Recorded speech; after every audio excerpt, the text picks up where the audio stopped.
Saudações a todos os alunos do curso de licenciatura EAD em Ciências Biológicas.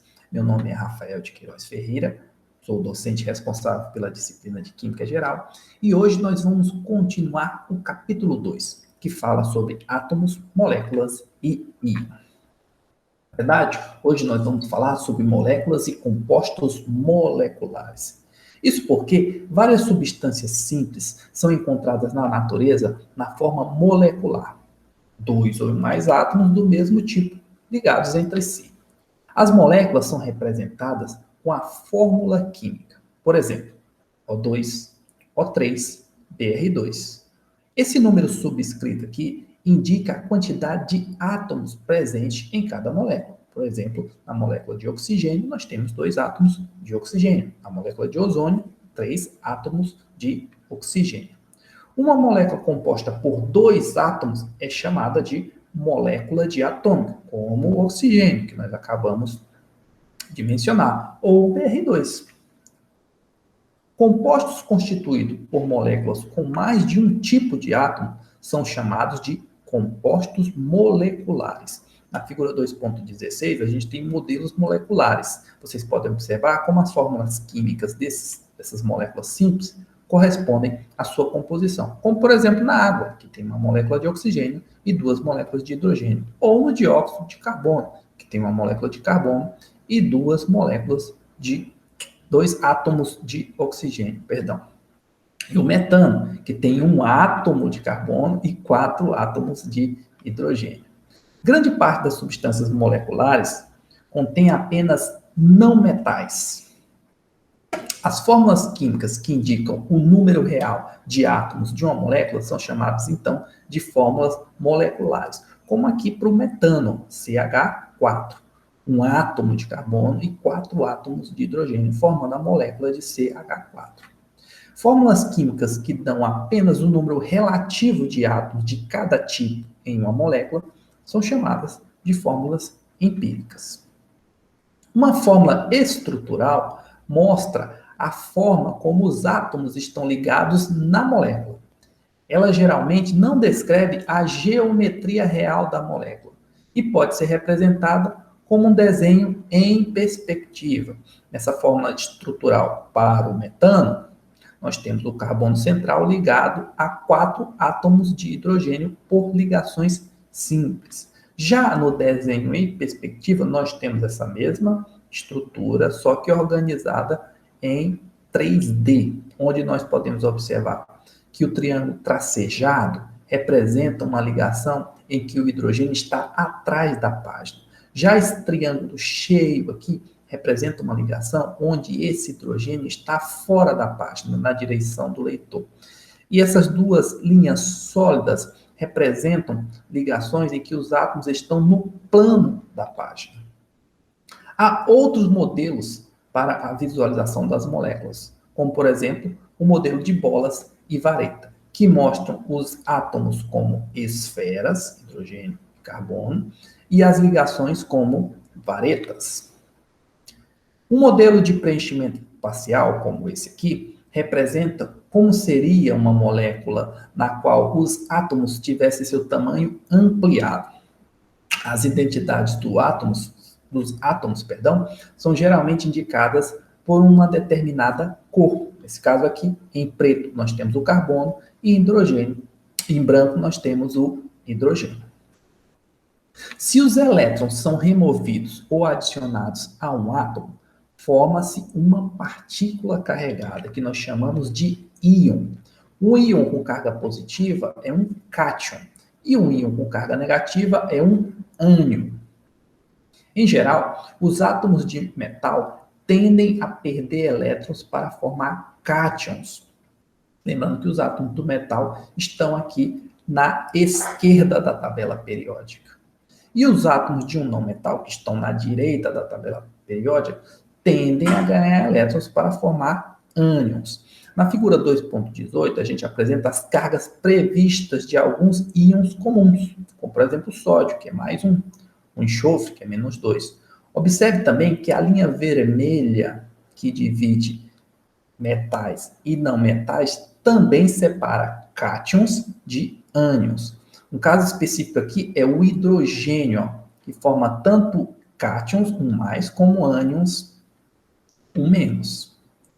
Os íons poliatômicos consistem em átomos ligados como em uma molécula, mas que carregam uma carga líquida positiva ou negativa.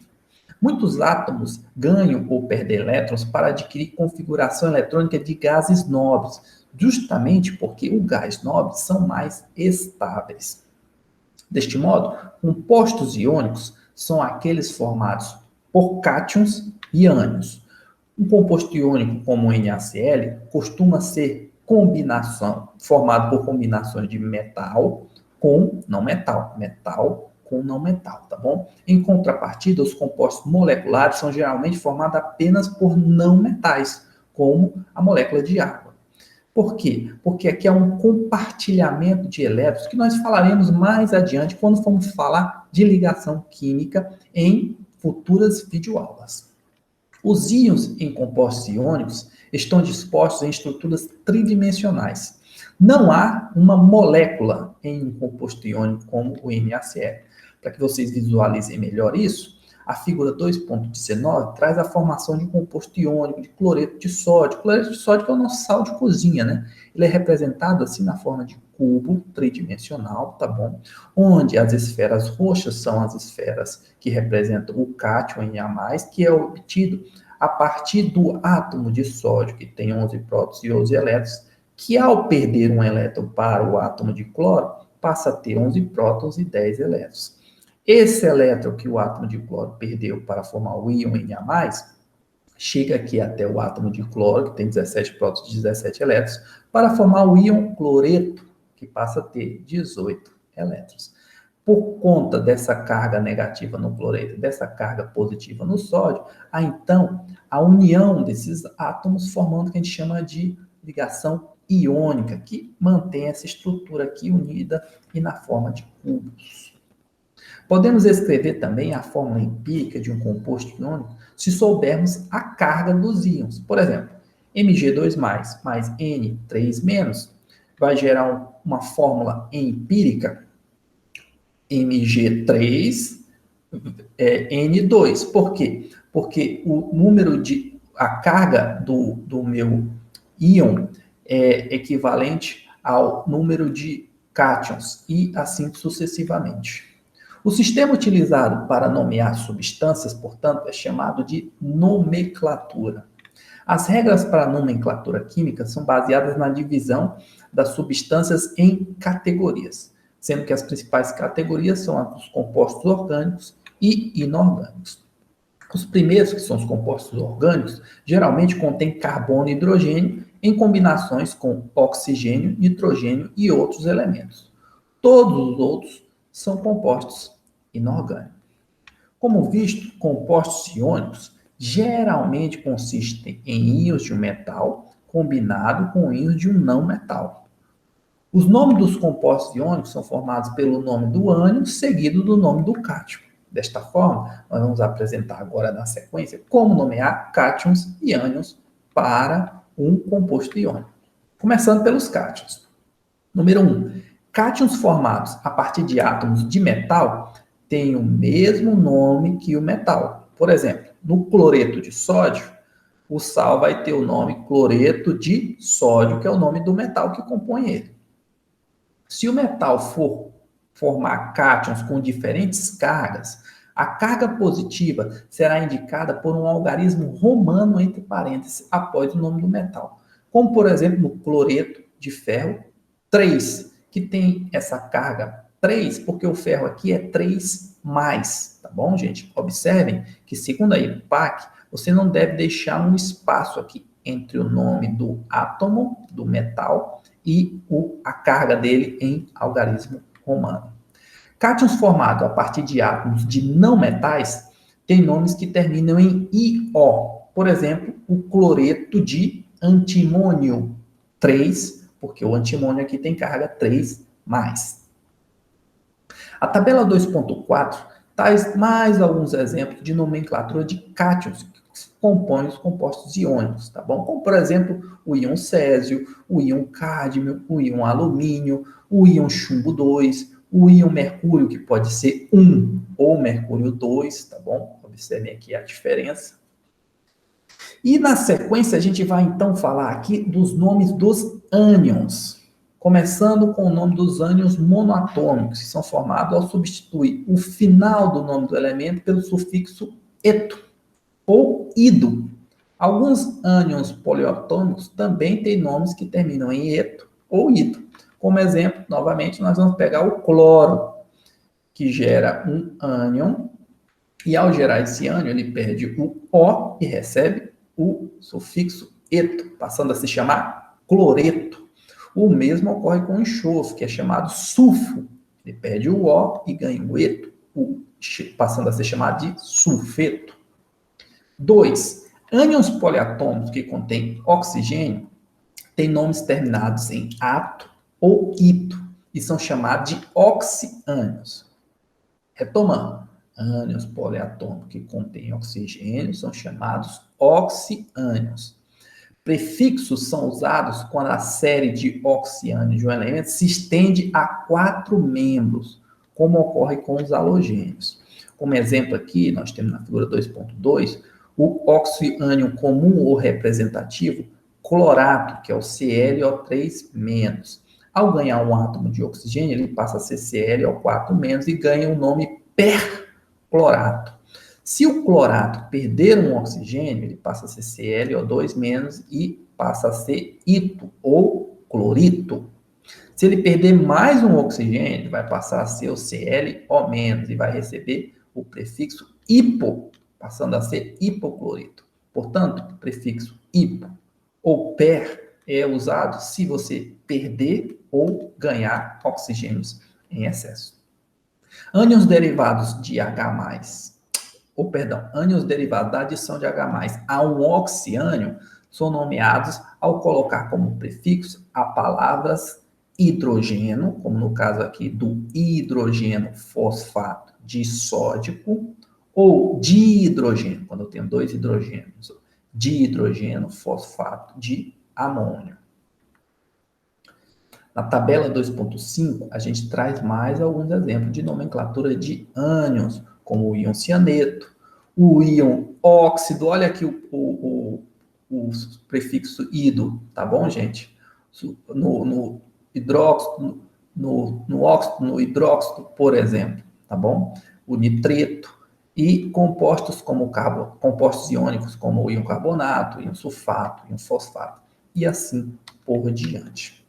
Um detalhe especial na nomenclatura se refere aos ácidos, tá bom? Porque esses compostos são formados de acordo com uma definição possível por um ânion que se liga a uma quantidade de íons H+, suficiente para neutralizar ou anular a carga do ânion. Sua nomenclatura, portanto, está associada ao nome desse ânion. Portanto, em um nós temos que ácido derivado de ânions, cujo nome termina em eto, são nomeados substituindo o final eto pelo final hídrico e utilizando a palavra ácido no início.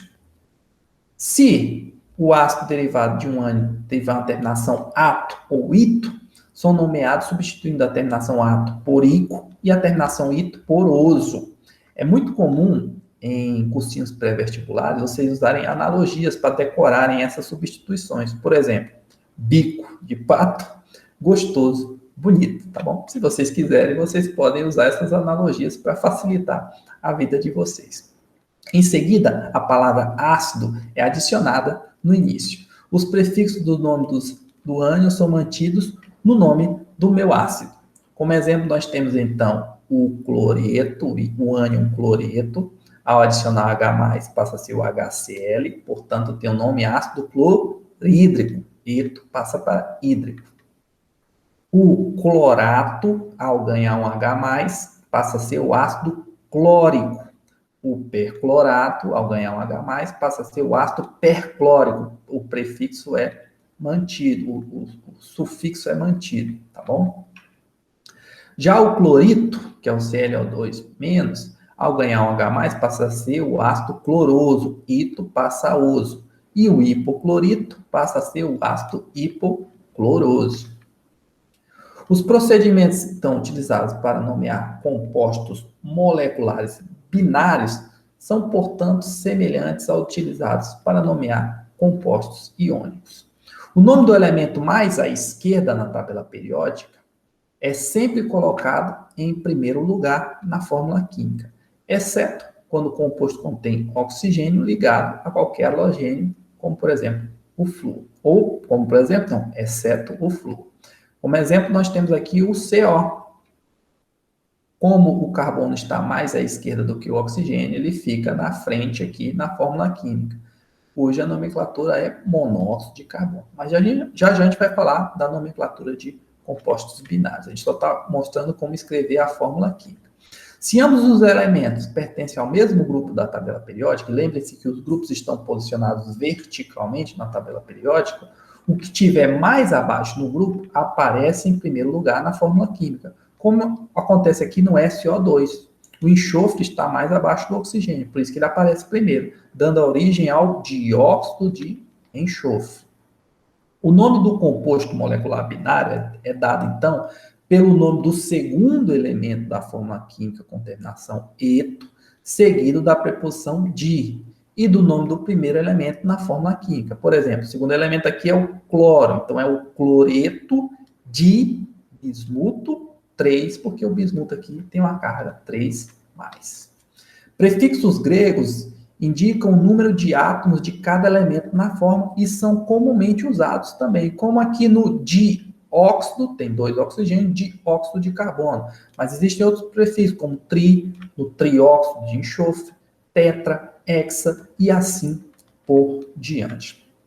Para finalizar, então, nossa videoaula, nós vamos falar agora um pouquinho sobre alguns compostos orgânicos simples. Vamos falar só um pouquinho, porque mais adiante a gente vai falar mais sobre química orgânica dentro do curso de Química Geral, tá bom? Química orgânica que estuda os compostos orgânicos. E esses compostos orgânicos contêm apenas carbono e hidrogênio. Perdão, quando esses compostos orgânicos contêm apenas carbono e hidrogênio, eles são chamados de hidrocarbonetos. Lembrando, hidrocarbonetos são compostos orgânicos que contêm apenas carbono e hidrogênio. Nos hidrocarbonetos mais simples, que são os alcanos, cada carbono está ligado a 4 outros átomos. Outras classes de compostos orgânicos são obtidas quando um ou mais átomos de hidrogênio em um alcano são substituídos pelos chamados grupos funcionais. Como exemplo, nós temos aqui o grupo álcool, né, que é o grupo hidroxila, que é formado quando a gente substitui um átomo de hidrogênio de um alcano por um grupo OH. Tá bom? Os compostos que possuem forma molecular igual, porém diferentes configurações de átomos, são chamados isômeros. Como vocês podem visualizar aqui na figura 2.25, o 1-propanol e o 2-propanol. Ambos têm a mesma forma molecular. No entanto, o grupo OH, o grupo hidroxila, está na primeira estrutura no carbono 1 e na segunda estrutura no carbono 2, dando origem a 2 isômeros. Bem, pessoal, essa então foi nossa videoaula de hoje. Eu deixo aqui para vocês a atividade assíncrona 2, que deve ser entregue ou postada impreterivelmente até as 23h55 do dia 9 de maio em formato PDF. Não esqueçam desse detalhe. Desejo então a todos uma ótima semana e nos vemos na próxima videoaula. Até mais.